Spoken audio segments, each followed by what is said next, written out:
Spotlight.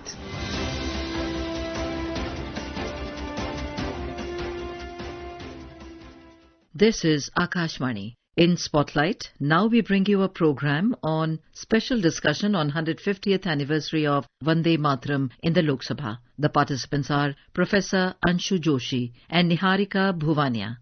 Hello, good evening and welcome to today's episode of Spotlight, where we unravel the special discussion on 150 years of the national song Vande Mataram in context of the discussion that took place in the Lok Sabha today. Professor Anshu, thank you so much for joining us on today's episode of Spotlight.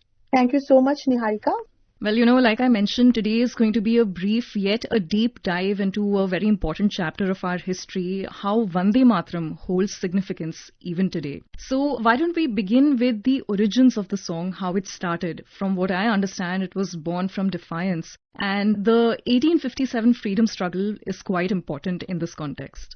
This year, in the month of November, we have marked the 150th anniversary of our national song, which is Vande Mataram, and this translates to Mother, I Bow to Thee. So this composition, which is an enduring anthem, has inspired countless generations of freedom fighters and nation builders and leaders, and stands as a lasting emblem of India's national identity and collective spirit. We have to understand its relevance today. We have to understand its history also. It was composed by Bankim Chandra Chatterjee and it was first published in the literary journal Banga Darshan on 7th of November 1875. And later, Bankim Chandra incorporated this entire song in his immortal novel Anandamath, which was published in 1882. And it was later set to music by Rabindranath Tagore. So it became an integral part of India's civilizational, political and cultural consciousness. Commemorating this milestone presents an occasion to reaffirm the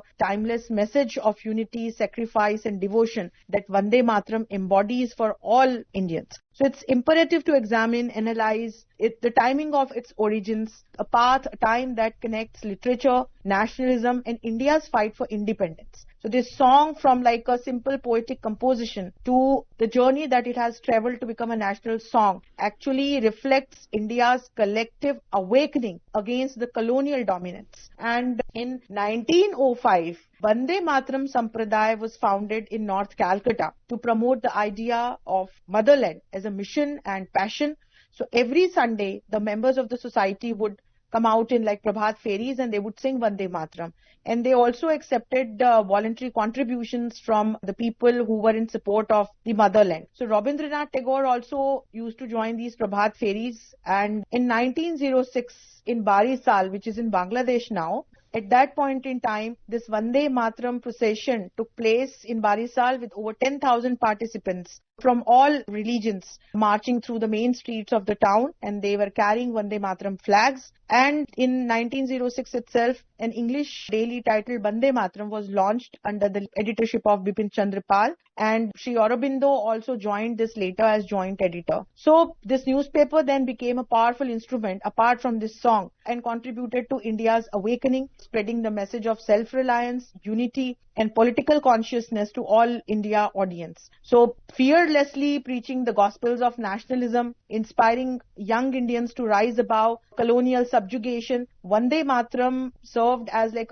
this daily and song both as a major platform to articulate nationalism, to mobilize people. And then its influence also rose eventually, as in from the streets of Bengal. It very soon reached out to other states like Karnataka and Mumbai and Punjab. And though British government imposed a lot of fine and came out with circulars to ban this song, and students were caught who were guilty of chanting Vande Mataram, but people didn't stop and it became more popular. So in 1908 in Belgaum, Karnataka, the day when Lokmanya Tilak was being deported to Mandle in Burma, people collected, they started singing this song and police thrashed many boys and girls and arrested more persons for chanting this song. So this is the history. When you look at the history of this song, then we get to know that how it actually echoed as a symbol of resistance against the colonial rule, and it became a song of the revolutionaries who wanted to see their motherland free from this colonial rule.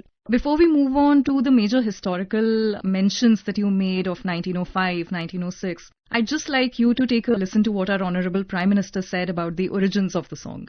Vande Mataram की इस यात्रा की शुरुआत बंकिम चंद्र जी ने 1875 में की थी और गीत ऐसे समय लिखा गया था जब 1857 के स्वातंत्र संग्राम के बाद अंग्रेज सल्तनत बौखलाई हुई थी, भारत पर भांति भांति के दबाव डाल रही थी, भांति भांति के जुल्म कर रही थी और भारत के लोगों को मजबूर किया जा रहा था अंग्रेजों के द्वारा। और उस समय उनका जो राष्ट्रीय गीत था गॉड सेव द क्वीन, इसको भारत में घर घर पहुंचाने का एक षड्यंत्र चल रहा था। ऐसे समय बंकिम दा ने चुनौती दी और ईंट का जवाब पत्थर से दिया। Well, Professor Anshu, so before we can go deeper into 1905, since that is of historical significance here, and that is also one of the milestones in the history of Vande Mataram, I'd also like you to listen to what the Prime Minister said in the context of the Bengal partition event.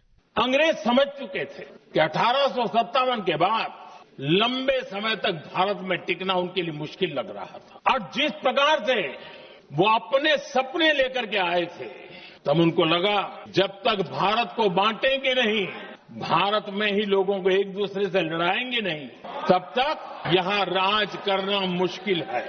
अंग्रेजों ने बांटो और राज करो इस रास्ते को चुना और उन्होंने बंगाल को इसकी प्रयोगशाला बनाया। अंग्रेजों का मानना था कि एक बार बंगाल टूट गया तो ये देश भी टूट जाएगा और वो यावत चंद्र दिवाकरो राज करते रहेंगे। लेकिन जब अंग्रेजों ने 1905 में ये पाप किया तो वंदे मातरम चट्टान की तरह खड़ा रहा। बंगाल की एकता के लिए वंदे मातरम गली गली का नाद बन गया था। Why don't you take us deeper into what was happening in 1905 in Bengal and why the British Raj thought it was necessary to divide Bengal and how Vande Mataram stood firm like a rock? When you look at the Bengal of early 20th century, which had a capital as Calcutta, it was also the capital city of the British for over a century and it had its own political and social and economic significance. And when the Britishers realized, they observed that how this land is becoming like the heartland for the independence struggle. And in 1905, we can see that Lord Curzon, British General and Viceroy of India from 1899 to 1905, he planted the seeds of a divided Bengal. And this division the wounds could never fully healed, and still when you ask people of Bengal, they still have the tears of this divide and rule strategy that Britishers adopted by dividing Bengal. And this separation actually ignited strong resistance in Bengal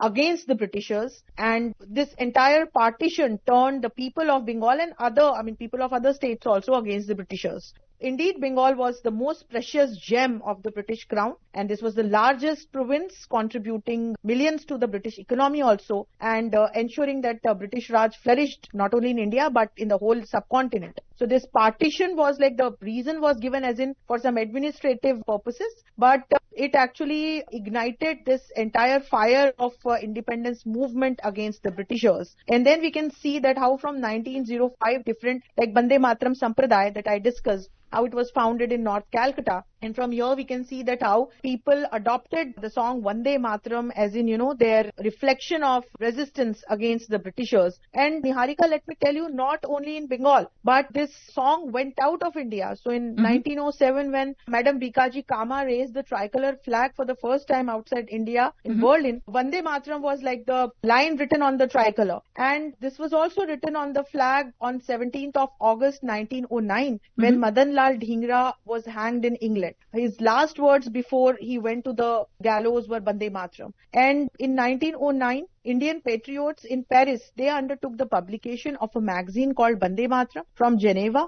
And when Gopal Krishna Gokhale arrived in Cape Town, South Africa, he was also welcomed by a grand procession accompanied by cries of Vande Mataram. So this was the significance of Vande Mataram. This is how people of India accepted and joined this song as a movement. And this song not only remained as in the soul song of Bengal, but it reached out of Bengal and soon became like the symbol of resistance against Britishers. At the same time, the uniting force for the Indians representing diversified culture, languages, religion, caste and class.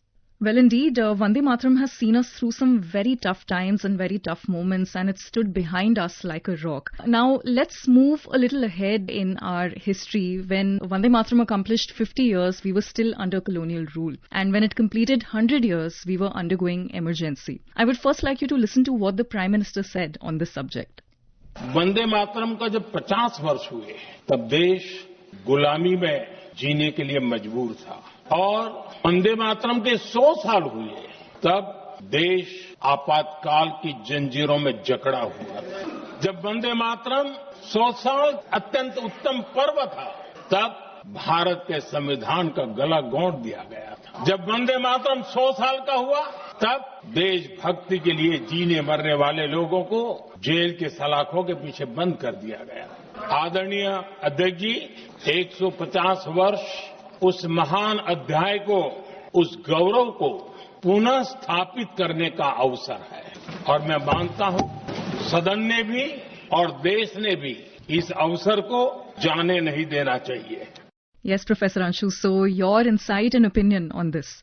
Definitely, whatever our Prime Minister has stated is absolutely right. When you look at this long journey of our national song, Vande Mataram, that it has accomplished in past 150 years, there are significant milestones. Like he said that when it completed 50 years, we were still under the colonial rule. When it completed 100 years, then India was under this emergency period. And now when it has completed 150 years, India is accomplishing newer heights of success in all areas at the global scenario, in the global world order. And definitely this song, as I told you, it is the reflection of our unity, sacrifice and devotion that the Indians had, and how this song connected literature, nationalism and India's fight for independence. So it's a timeless song, and definitely it has many more years to go, and that's where we have to take a roadmap from here,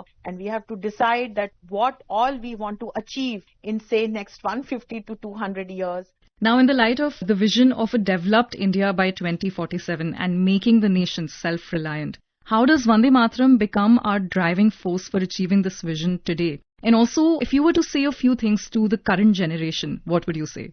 Indeed, when you sing this song, and we usually sing the two first stanzas about our motherland, Vande Mataram, Sujalam, Suphalam, Malayaj Sheetalam, Shasya Shamalam Mataram, Vande Mataram. There are three important stanzas wherein Bankim Chandra has connected our motherland, Mother India, with Goddess Kali, Goddess Durga, Goddess Lakshmi, and Goddess Saraswati. And each goddess represents a different, sector. So in modern times, if I would like to connect, I would connect Goddess Saraswati with our academic power, the power of education. If we look at Goddess Lakshmi, she is about our economic power. If you look at Goddess Shakti, it's about strategic power. And that's where when we take a cue and when we try to connect the dots, the younger generation needs to understand that this all what we see in, as in, from modern point of view and from future's perspective as well, all lies in our ancient history, our ancient knowledge systems. And from that's where we can connect, we can take a mission and vision for making our motherland greater and the greatest, and we can contribute to all these different sectors. So be it like the sector of education, be it about our strategic area, be it about the area of defense and security, how we all can contribute as the responsible citizen of India matters the most, and that's where we all have to take our bit, and we all need to keep contributing to the nation building. Well, just like Vande Mataram showed us the path to self-reliance previously, it is doing so even today. That was quite a rich discussion indeed. Thank you so much for joining us today on Spotlight, Professor Anshu. A pleasure to be in conversation with you and to unravel all this rich historical context. Thank you so much. You were listening to a program on special discussion on 150th anniversary of Vande Mataram in the Lok Sabha. The participants were Professor Anshu Joshi and Niharika Bhuvania. This program was produced and presented by the News Services Division of Akashvani. Spotlight.